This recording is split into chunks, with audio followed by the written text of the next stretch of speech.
Hello सांग माने welcome to my YouTube channel. आज आमे UGC NET JRF CPT SSB Odia exam पाई प्राच्य साहित्यर रही जाइथिबा बाकी तक एमसीक्यू आलोचना करिबा। तो आज आमर प्रथम क्वेश्चन होची काव्य रे यदि व्यंगार्थ वाच्यार्थ अपेक्षा गौण हुए तेबे ताहाको केउ काव्य कुहा जाए। तो काव्य रे यदि व्यंगार्थ वाच्यार्थ अपेक्षा गौण हुए तेबे ताहाको गुणीभूत व्यंग काव्य कुहा जाए। परवर्ती प्रश्न योग्यता आकांक्षा और आसति एही तीनोटी वाक्यर कौन। तो योग्यता आकांक्षा आसति एही तीनोटी वाक्यर लक्षण।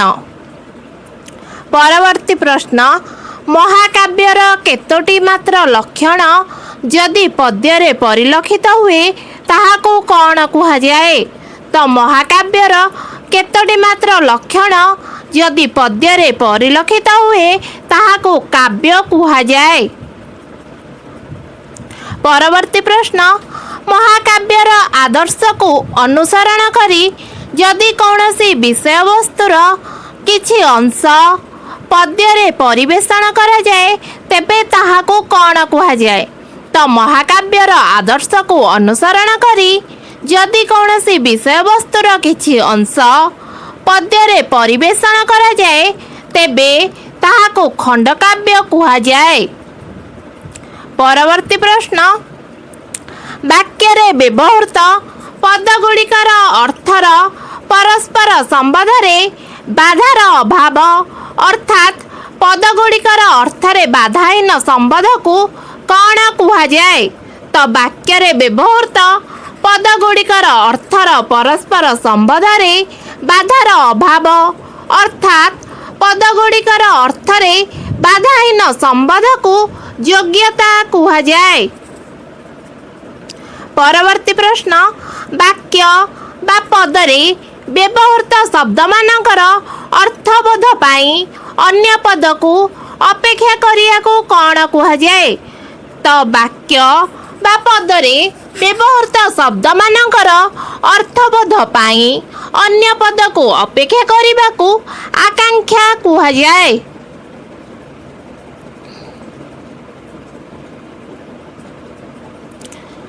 परवर्ती प्रश्न वाक्य रे पदगुड़िकर निकटवर्तीता अर्थात पदमानकर अविलंबे उच्चारण बा पाखापाखी लिखन को कौन कुहा जाए।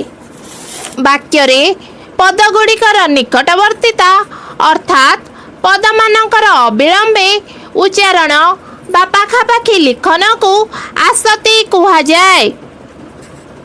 परवर्ती प्रश्न शब्दर जहाँ मूल और मौलिक अर्थ बा जहाँ अभिधानर अर्थ को उपस्थापना करे शब्दर सही शक्ति को कौन कुहा जाए। शब्दर जहाँ मूल और मौलिक अर्थ बा जहाँ अभिधानर अर्थ को उपस्थापना करे ताहाको अभिधा शक्ति बोली कुहा जाए। परवर्ती प्रश्न वाच्यार्थ अवबोधरे प्रकृत अर्थ असंगत हेले रूढ़ी अथवा प्रयोजनानुजायी अन्य एक अर्थर प्रतीति पाई जेउ शक्ति दरकार हुए ताहाको कौन कुहा जाए। तो वाच्यार्थ अवबोधरे प्रकृत अर्थ असंगत हेले रूढ़ी अथवा प्रयोजनानुजायी अन्य एक अर्थर प्रतीति पाई जेउ शक्ति दरकार हुए ताहाको लक्षण शक्ति कुहा जाए। परवर्ती प्रश्न जेउ शक्ति द्वारा पदर अन्यान्य अर्थ अपेक्षा एक सूक्ष्म अर्थर प्रकाश घटे ताहाको कौन कुहा जाए। तो जेउ शक्ति द्वारा पदर अन्यान्य अर्थ अपेक्षा एक सूक्ष्म अर्थर प्रकाश घटे ताहाको व्यंजना शक्ति कुहा जाए। परवर्ती प्रश्न आंगिक वाचिक सात्विक और आहार्य एही आदि चारोटी नाट्यशास्त्रर केउ विभाग रूपे परिचित। तो आंगिक वाचिक सात्विक आहार्य ଆଚାର୍ଯ୍ୟ ଆଦି ଚାରୋଟି ନାଟ୍ୟଶାସ୍ତ୍ରର ଅଭିନୟ ବିଭାଗ ରୂପେ ପରିଚିତ।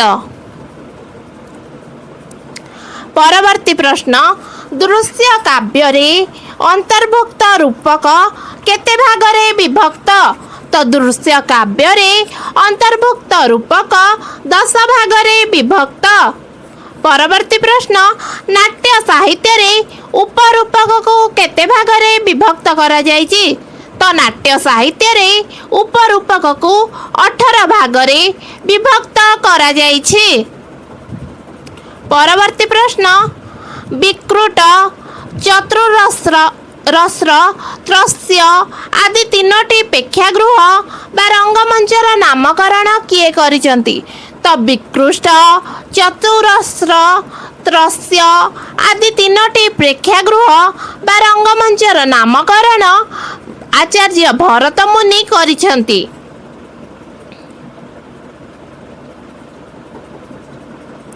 ପରବର୍ତ୍ତୀ ପ୍ରଶ୍ନ, ବିଭାବାନୁଭାବ ସଞ୍ଚାର ଭାବ ସଂଯୋଗାତ ରସ ନିଷ୍ପତ୍ତି।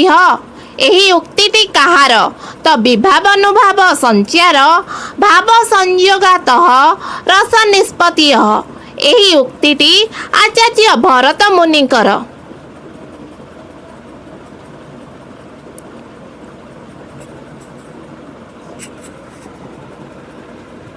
ପରବର୍ତ୍ତୀ ପ୍ରଶ୍ନ, ସ୍ଥାୟୀ ଭାବ କେତେ ପ୍ରକାରର?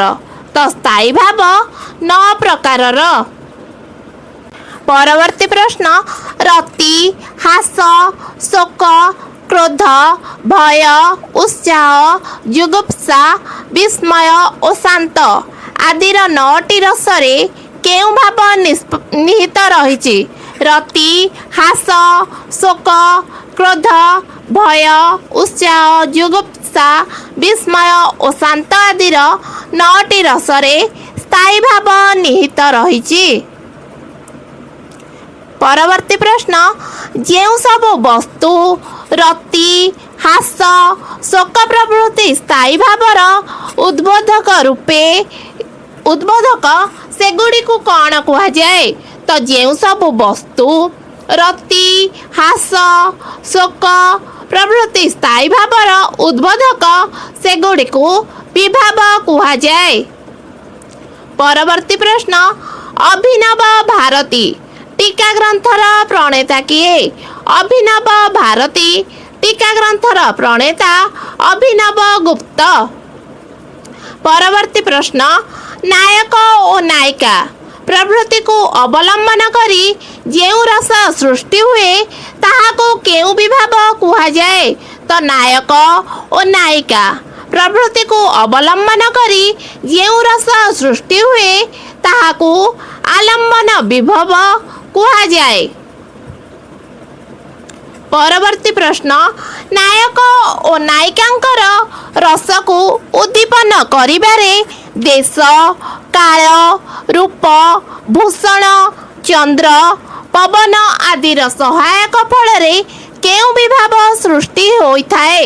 ତ ନାୟକ ଓ ନାୟିକାଙ୍କର ରସକୁ ଉଦ୍ଦୀପନ କରିବାରେ ଦେଶ, କାଳ, ରୂପ, ଭୂଷଣ, ଚନ୍ଦ୍ର, ପବନ ଆଦିର ସହାୟକ ଫଳରେ ଉଦ୍ଦୀପନ ବିଭାବ ସୃଷ୍ଟି ହୋଇଥାଏ। ପରବର୍ତ୍ତୀ ପ୍ରଶ୍ନ, ଆଲମ୍ବନ ଓ ଉଦ୍ଦୀପନ ବିଭାବ ଦ୍ୱାରା କଟାକ୍ଷ, ରୋମାଞ୍ଚ ଓ ଶିହରଣ ଆଦି ଯେଉଁ କ୍ରିୟା ସବୁ ବ୍ୟକ୍ତ ହୁଏ ସେଗୁଡ଼ିକୁ କ'ଣ କୁହାଯାଏ? ତ ଆଲମ୍ବନ ଓ ଉଦ୍ଦୀପନ ବିଭାବ ଦ୍ୱାରା କଟାକ୍ଷ, ରୋମାଞ୍ଚ ଓ ଶିହରଣ ଆଦି ଯେଉଁ କ୍ରିୟା ସବୁ ବ୍ୟକ୍ତ ହୁଏ ସେଗୁଡ଼ିକୁ ଅନୁଭାବ କୁହାଯାଏ। ପରବର୍ତ୍ତୀ ପ୍ରଶ୍ନ, ବିଭାବ ଓ ଅନୁଭାବ ଅପେକ୍ଷା ଯେଉଁ ସବୁ ଭାବ ରସ ଆଡ଼କୁ ପ୍ରଧାବିତ ହୋଇ କ୍ଷଣକୁ ବିଲୀନ ହୁଅନ୍ତି ସେଗୁଡ଼ିକୁ କ'ଣ କୁହାଯାଏ? ତ ବିଭାବ ଓ ଅନୁଭାବ ଅପେକ୍ଷା ଯେଉଁ ସବୁ ଭାବ ରସ ଆଡ଼କୁ ପ୍ରଧାବିତ ହୋଇ କ୍ଷଣକୁ ବିଲୀନ ହୁଅନ୍ତି ତାହାକୁ ବ୍ୟଭିଚାରୀ ଭାବ କୁହାଯାଏ। ପରବର୍ତ୍ତୀ ପ୍ରଶ୍ନ, ସଞ୍ଚାରୀ ଭାବ କାହାର ଅନ୍ୟ ନାମ? ତ ସଞ୍ଚାରୀ ଭାବ ବ୍ୟଭିଚାରୀ ଭାବର ଅନ୍ୟ ନାମ। ପରବର୍ତ୍ତୀ ପ୍ରଶ୍ନ, ଭରତ ମୁନି ତାଙ୍କ ନାଟ୍ୟଶାସ୍ତ୍ରରେ କେଉଁ ରସକୁ ବାଦ୍ ଦେଇ 8ଟି ରସର ଅବତାରଣା କରିଛନ୍ତି? ତ ଭରତ ମୁନି ତାଙ୍କ ନାଟ୍ୟଶାସ୍ତ୍ରରେ ଶାନ୍ତ ରସକୁ ବାଦ୍ ଦେଇ 8ଟି ରସର ଅବତାରଣା କରିଛନ୍ତି। ପରବର୍ତ୍ତୀ ପ୍ରଶ୍ନ, ବିଶ୍ୱନାଥ କବିରାଜ କେଉଁ ରସକୁ ଦଶମ ରସ ରୂପେ ଗ୍ରହଣ କରିଛନ୍ତି? ବିଶ୍ୱନାଥ କବିରାଜ ବାତ୍ସଲ୍ୟ ରସକୁ ଦଶମ ରସ ରୂପେ ଗ୍ରହଣ କରିଛନ୍ତି। ପରବର୍ତ୍ତୀ ପ୍ରଶ୍ନ, ଆଳଙ୍କାରିକ ମାନଙ୍କ ମତରେ ରସରେ କେତୋଟି ବ୍ୟଭିଚାରୀ ଭାବ ବା ସଞ୍ଚାରୀ ଭାବ ରହିଛି? ତ ଆଳଙ୍କାରିକ ମାନଙ୍କ ମତରେ ରସରେ 33ଟି ବ୍ୟଭିଚାରୀ ଭାବ ବା ସଞ୍ଚାରୀ ଭାବ ରହିଛି। ପରବର୍ତ୍ତୀ ପ୍ରଶ୍ନ, ଶାନ୍ତ ରସର ସ୍ଥାୟୀ ଭାବ କେଉଁଟି? ତ ଶାନ୍ତ ରସର ସ୍ଥାୟୀ ଭାବ ହେଉଛି ଶ୍ରମ।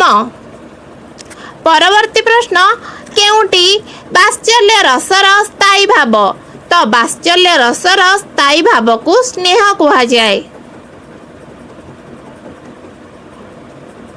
ପରବର୍ତ୍ତୀ ପ୍ରଶ୍ନ, ରସ ନିଷ୍ପତ୍ତି ସମ୍ପର୍କରେ କେତୋଟି ମତବାଦ ରହିଛି?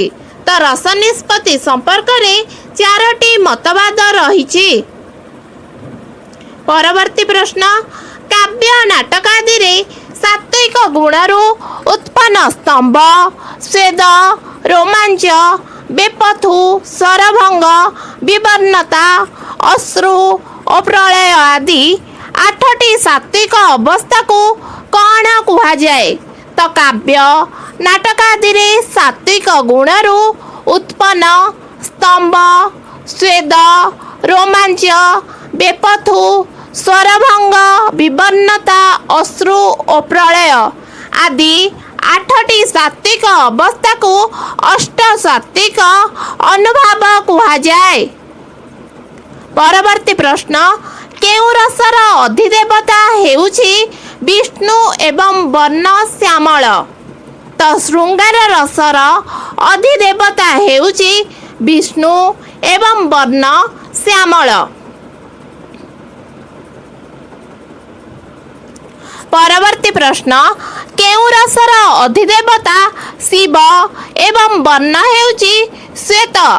ତ ହାସ୍ୟ ରସର ଅଧିଦେବତା ଶିବ ଏବଂ ବର୍ଣ୍ଣ ହେଉଛି ଶ୍ଵେତ। ପରବର୍ତ୍ତୀ ପ୍ରଶ୍ନ, ଯମ କେଉଁ ରସର ଅଧିଦେବତା ଏବଂ ବର୍ଣ୍ଣ ହେଉଛି କପୋତ ବା ପାଣ୍ଡୁର? ତ ଯମ ହେଉଛନ୍ତି କରୁଣା ରସର ଅଧିଦେବତା ଏବଂ ବର୍ଣ୍ଣ ହେଉଛି କପୋତ ବା ପାଣ୍ଡୁର। ପରବର୍ତ୍ତୀ ପ୍ରଶ୍ନ, କେଉଁ ରସର ଅଧିଦେବତା ହେଉଛି ରୁଦ୍ର ଏବଂ ବର୍ଣ୍ଣ ରକ୍ତ? ତ ରୌଦ୍ର ରସର ଅଧିଦେବତା ହେଉଛନ୍ତି ରୁଦ୍ର ଏବଂ ବର୍ଣ୍ଣ ରକ୍ତ। ପରବର୍ତ୍ତୀ ପ୍ରଶ୍ନ, ଇନ୍ଦ୍ର କେଉଁ ରସର ଅଧିଦେବତା ଏବଂ ବର୍ଣ୍ଣ ହେଉଛି ସ୍ୱର୍ଣ୍ଣ ସଦୃଶ ତେଜିଆନ୍? ତ ବୀର ରସର ଅଧିଦେବତା ହେଉଛନ୍ତି ଇନ୍ଦ୍ର ଏବଂ ବର୍ଣ୍ଣ ହେଉଛି ସ୍ୱର୍ଣ୍ଣ ସଦୃଶ ତେଜିଆନ୍। ପରବର୍ତ୍ତୀ ପ୍ରଶ୍ନ, କେଉଁ ରସର ଅଧିଦେବତା ଭୂତ ବା ପ୍ରେତ ଏବଂ ବର୍ଣ୍ଣ ହେଉଛି କୃଷ୍ଣ ବର୍ଣ୍ଣ? ତ ଭୟାନକ ରସର ଅଧିଦେବତା ଭୂତ ବା ପ୍ରେତ ଏବଂ ବର୍ଣ୍ଣ କୃଷ୍ଣ ବର୍ଣ୍ଣ। ପରବର୍ତ୍ତୀ ପ୍ରଶ୍ନ, ମହାକାଳ କେଉଁ ରସର ଅଧିଦେବତା ଏବଂ ବର୍ଣ୍ଣ ହେଉଛି ନୀଳ? ତ ମହାକାଳ ବିଭତ୍ସ ରସର ଅଧିଦେବତା ଏବଂ ବର୍ଣ୍ଣ ହେଉଛି ନୀଳ। ପରବର୍ତ୍ତୀ ପ୍ରଶ୍ନ, କେଉଁ ରସର ଅଧିଦେବତା ହେଉଛନ୍ତି ଗନ୍ଧର୍ବ ଏବଂ ବର୍ଣ୍ଣ ହେଉଛି ପ୍ରୀତ? ତ ଅଦ୍ଭୁତ ରସର ଅଧିଦେବତା ହେଉଛନ୍ତି ଗନ୍ଧର୍ବ ଏବଂ ବର୍ଣ୍ଣ ହେଉଛି ପ୍ରୀତ। ପରବର୍ତ୍ତୀ ପ୍ରଶ୍ନ, ନାରାୟଣ କେଉଁ ରସର ଅଧିଦେବତା ଏବଂ ବର୍ଣ୍ଣ ହେଉଛି ଶୁକ୍ଳ? ତ ନାରାୟଣ ହେଉଛନ୍ତି ଶାନ୍ତି ରସର ଅଧିଦେବତା ଏବଂ ବର୍ଣ୍ଣ ହେଉଛି ଶୁକ୍ଳ। ପରବର୍ତ୍ତୀ ପ୍ରଶ୍ନ, କେଉଁ ରସର ଅଧିଦେବତା ଷୋଡ଼ଶ ମାତୃକରଣ ଏବଂ ବର୍ଣ୍ଣ ହେଉଛି ପଦ୍ମକୋଷର ବର୍ଣ୍ଣ ସଦୃଶ। ତ ବାତ୍ସଲ୍ୟ ରସର ଅଧିଦେବତା ଷୋଡ଼ଶ ମାତୃକରଣ ଏବଂ ବର୍ଣ୍ଣ ହେଉଛି ପଦ୍ମକୋଷର ବର୍ଣ୍ଣ ସଦୃଶ। ପରବର୍ତ୍ତୀ ପ୍ରଶ୍ନ, ଭରତ ମୁନିଙ୍କ କେଉଁ ଗ୍ରନ୍ଥରେ କାବ୍ୟର 10 ଗୁଣ ମଧ୍ୟରେ ରୀତି ଏକ ଗୁଣ ବୋଲି ସ୍ପଷ୍ଟ ସୂଚନା ମିଳିଥିଲା? ତ ଭରତ ମୁନିଙ୍କ ନାଟ୍ୟଶାସ୍ତ୍ର ଗ୍ରନ୍ଥରେ କାବ୍ୟର 10 ଗୁଣ ମଧ୍ୟରେ ରୀତି ଏକ ଗୁଣ ବୋଲି ସ୍ପଷ୍ଟ ସୂଚନା ମିଳିଥିଲା।